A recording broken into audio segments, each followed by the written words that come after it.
In this short video, you're going to learn the names of the different parts of a circle.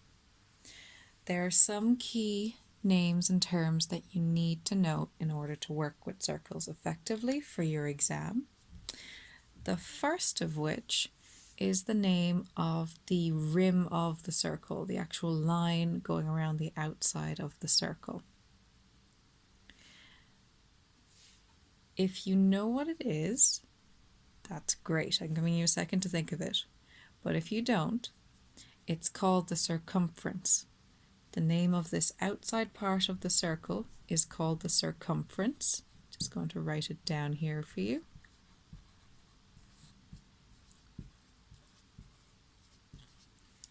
And it's like the perimeter of a circle. It's the line going around the outside. Now you have a few more key terms. Pretending that this is a well-drawn circle and nice and even, let's say this is the center of the circle. That dot is the center of the circle.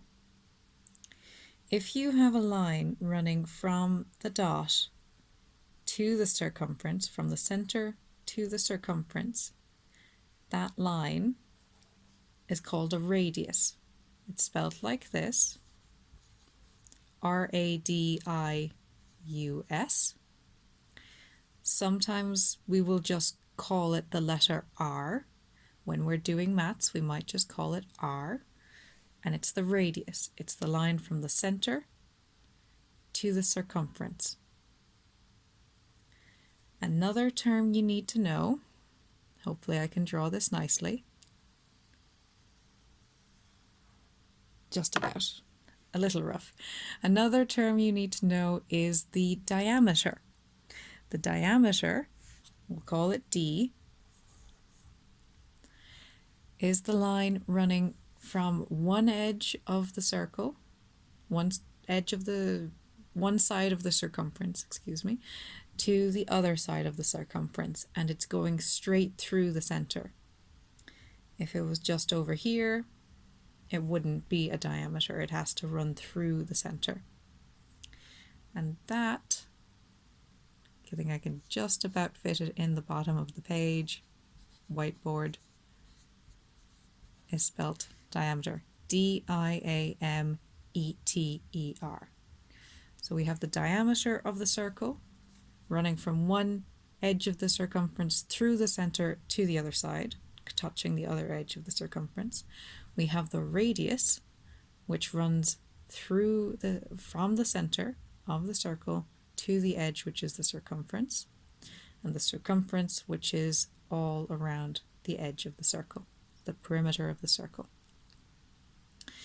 You'll notice from this as well that the radius is half of the diameter.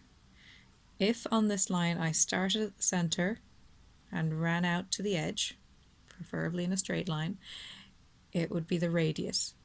From here to here should be the same length, and it is the same length, as from the center to the edge on this side over here.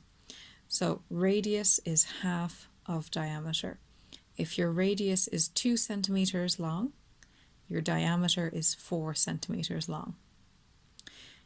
If your diameter, did I say radius is half of diameter? Yes, I did, that's fine.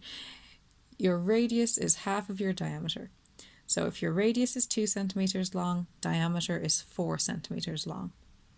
If your diameter is 6 centimeters long, you can find out that your radius is half of 6 centimeters long. It would be 3 centimeters long. Okay, so if I can find a spot to write that down, I'm going to put it in the circle. R equals half diameter. And there we go. So that is those are the main terms you need to know for a circle. Hopefully that's been helpful.